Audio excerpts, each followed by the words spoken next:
দীপা নাকি নিজের কথা রাখতে পারেনি। তার ৭টার মধ্যে হসপিটালে আসার কথা ছিল, সে আসতে পারেনি। তাই তো স্যার দীপাকে বলে, কে এখানে অ্যালাউ করলো তোমাকে? তোমার কোনো রেসপন্সিবিলিটি নেই? তোমাকে এত বড় একটা দায়িত্ব আমি দেবো কী করে? একটা পেশেন্টের দায়িত্ব আমি তোমাকে দিতে পারবো না। আর ঠিক তখনই সেখানে সূর্য আসে। সূর্য এসে দীপাকে জড়িয়ে ধরে। হ্যাঁ বন্ধুরা, ওরা কিছু আর আগামী পর্বগুলিতে আপনার ঠিক এমনটাই দেখবেন। চ্যানেল নতুন হলে চ্যানেলটা সাবস্ক্রাইব করে ভিডিওতে অবশ্যই একটা লাইক করে দেবেন। সূর্য এতটা ভায়োলেন্ট হয়ে ওঠে যে দীপাকে না দেখতে পেরে কেউ তাকে সামলাতে পারে না। মিসেস দাস তো স্যারকে যে শুধু একটা কথাই বলে, দেখুন স্যার, আপনি কাকে বিশ্বাস করে কাজে দিলেন? তার তো কোনো কাণ্ড জ্ঞানই নেই, সে এখন পর্যন্ত আসেনি।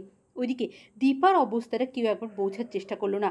দীপা অনেকবার চেষ্টা করলো বোঝানোর যে আমার বাড়িতে দুটো বাচ্চা মেয়ে আছে, আর কালকে রাত্রেবেলা আমার সাথে একটা মস্ত বড় অঘটন ঘটে গিয়েছিল, তাই আমার আসতে দেরি হয়ে গেল। কিন্তু কে দীপার কথা শুনবে? কেউ দীপার কথা শুনতে সেখানে রাজি ছিল না। ওইদিকে সূর্য সূর্য শুধু মনে মনে একজনেরই অপেক্ষা করছে, আর সেটা হলো দীপা। তাই তো দীপাকে যখন সূর্য দেখলো যে দীপাকে সবাই উল্টো পাল্টা করে বলছে, তখন সূর্য দিয়ে দীপাকে জড়িয়ে ধরলো।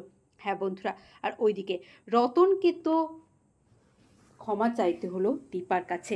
তারপরে সত্যদিদি বলে দিল যে তোমাকে যেমন এই তল্লাটে আর না দেখি। ওইদিকে সোনা রূপা বুঝতে পারছিল না যে মা কোথায় যাচ্ছে, মা কি কাজে করছে। তাই তো তার সতুমাসিকে বলে, সতুমাসি প্লিজ আমাদেরকে একটু নিয়ে যাবে গো, মা কোথায় গেল, মা কি কাজ করছে আমরা বুঝতেই পারছি না। সোনা রূপার তো একটু চিন্তা হয় মায়ের জন্য, প্লিজ সতুমাসি আমাদেরকে একটু নিয়ে চলো।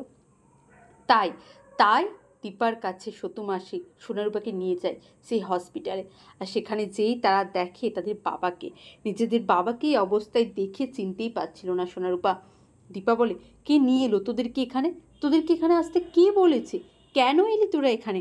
কিন্তু এদিকে একটা ভালো হলো, সূর্য যেই দেখলো সবাই মিলে দীপাকে বকছে, সে যে দীপাকে জড়িয়ে ধরে ফেললো।